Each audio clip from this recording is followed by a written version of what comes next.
So, Karen, what is your latest endeavor going on here? You are heavily involved with the goings-on in South Africa. Is that not right? Yes, I am, Mike. I have been involved in trying to draw attention to the genocide happening in South Africa for the last 10 years. Mm-hmm. I've been in the States for 3.5 years.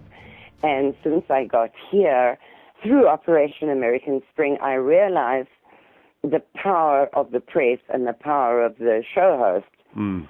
And I had a huge contact list after Operation American Spring. Mm-hmm. And I thought, well, the best thing to do with that is to put a voice and a face to the things that are happening in South Africa. So I gathered together a team of some South African people who are involved in the squatter camps, in the fight in South Africa, and we do as many shows as we possibly can to bring awareness to the genocide there, because there are only 3 million whites left in South Africa. And the 46, I got some latest figures today, which say 46 people a day are being killed in South Africa. That includes blacks. Right. It's not just whites. But the murder rate of whites is shocking. 90,000 whites have been killed since the end of apartheid in 1994. Mm-hmm. Now, to be killed in South Africa is not just a drive-by shooting as you have here. It means they wait for you inside your house for you to come home. So if it were a burglary, they would have burgled and gone. They wait for you in the house. They tie up the husband, rape the wife and daughters in inhumane ways, and force the husband to watch. And then he gets killed. But they get burnt with oil. They get burnt with hot irons. They get raped with broken bottles. It is too horrific to even think about. And this is a country that is not at war. Right, and now this is all the result of the blacks taking over the land, and essentially they want to make it a chocolate country, don't they? Yes, they do, but at the same time they make it very, very difficult for the whites to leave. There is a kind of a youth party called the Economic Freedom Fighters, who got into Parliament for the first time in the elections this year. They are led by a young firebrand called Julius Malema, and he campaigned on the honeymoon for whites is over. He is a friend of Robert Mugabe, Mad Bob Mugabe from Zimbabwe. Yes. And you know what Mugabe has done. Absolutely, sure. And he has said if his people come into power, there will not be a white left to tell the tale. Wow. Well, you're here telling the tale for them on their behalf, and we appreciate you doing that. That's your life. I live there. I live there in a gated community with guards on the gate, nobody allowed in or out without phoning up to your house. And we were robbed. They came in through our roof and they robbed us. We luckily were not at home. Very luckily. 3 times I was robbed of everything, including the toilet rolls. Wow. They come with trucks and move you out. Wow. They watch you. My maid told me, she's a very good, loyal maid, and she loves me, so she won't be killing me. She'll be killing the neighbors, and the neighbor's maid will kill me. Wow. They just tell you straight out like that. You have no idea what it's like, Mike. No, obviously. You just have no idea. When I wake up in the morning, and I don't even have a fence around my house, I say, thank you, God. Thank you, God, and please look after my mom and brother today. Yes. Don't let them die like my dad. Right. You know, Americans, as bad as they think things are here, they have no idea, Mike. And I can't sit back and keep quiet about those things that are happening, because it is terrible. Those people are going to be wiped out. They are. You know, if this guy was telling about Malema, he has a huge following of the disaffected black youth who are unemployed, uneducated, and don't have a future. If he manages to ask Zuma who's bad enough. But if he asks him, like he helped Zuma to ask the previous Mbeki president, those people, it will only take 48 hours to kill them all, Mike. Wow. And that's scary. And the world would turn around and say, okay, what happened? Because nobody will talk about it. Well, you're talking about it, and we will give you every opportunity that we have available to do that, Karen. Thank you so much, Mike, because after what happened to my dad, and after what has happened to my entire family, I am passionate about this thing. The world must do something. Give them refugee status. Why are we bringing in Ebola victims and Muslims and Syrians and who knows what? And we can't help the South Africans? Why not? Yes, why indeed.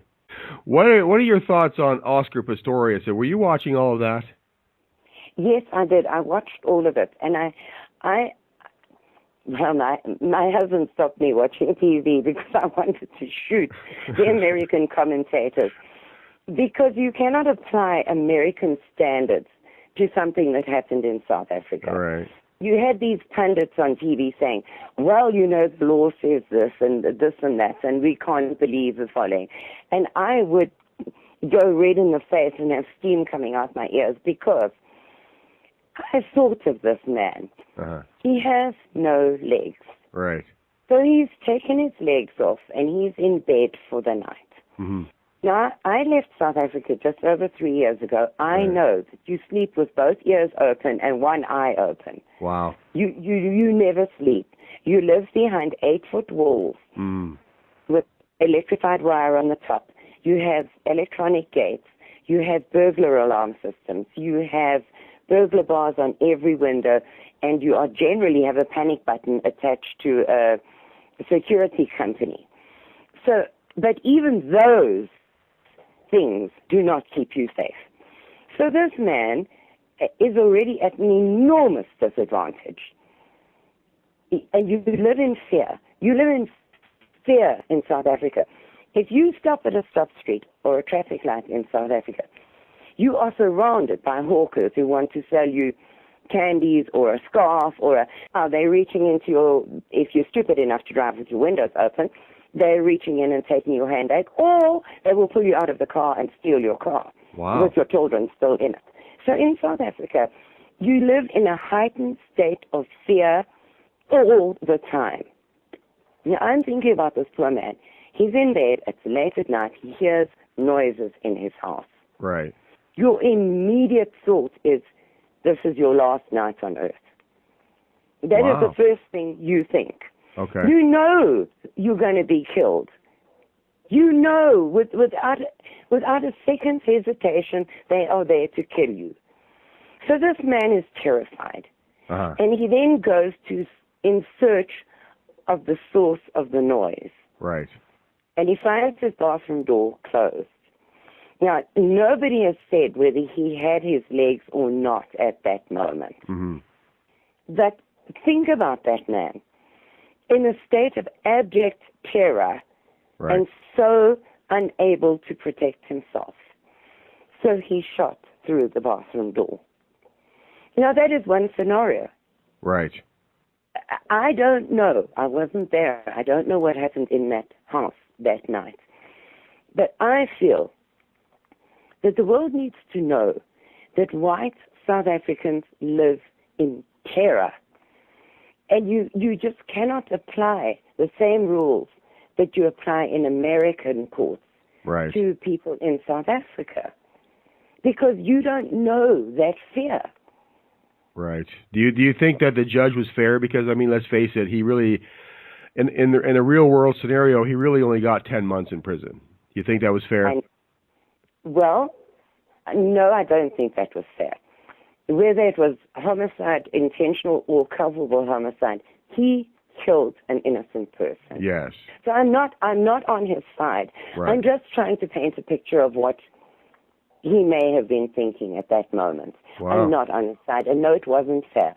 But do you really think that privileged, rich, successful white man would last more than a week in prison. Yeah, well, that's yet to be seen. I'm sure we're going to hear all about what happens to him in jail. What are the jail numbers in South Africa? What's the percentage white to black? I would say 1% possibly of white. Oh, my goodness, really? Yes, and there are stories coming out of South Africa that police will pick people up, white men, up on the street for very little reason and throw them in jail overnight to be raped. Right. Now, the prison population in South Africa, 95% of them have got AIDS. Wow. So he's in for just a nightmare in prison then. Absolutely.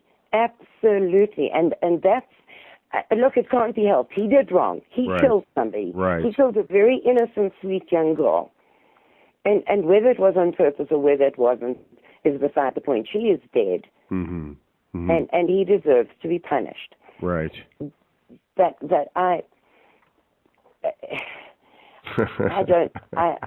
I've wound you up here. I'm sorry.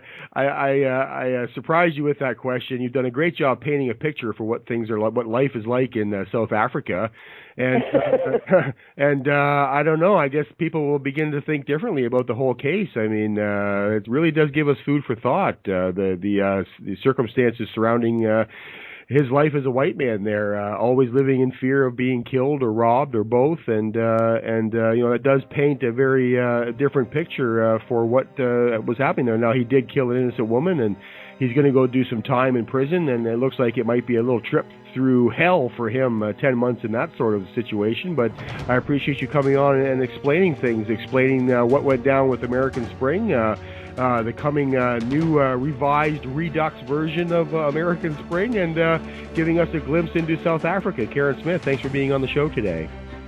Thank you, Mike. All right. You've been listening to PP Simmons Radio. My name is Mike Shoesmith. More to come. Stay tuned. We'll see you next time.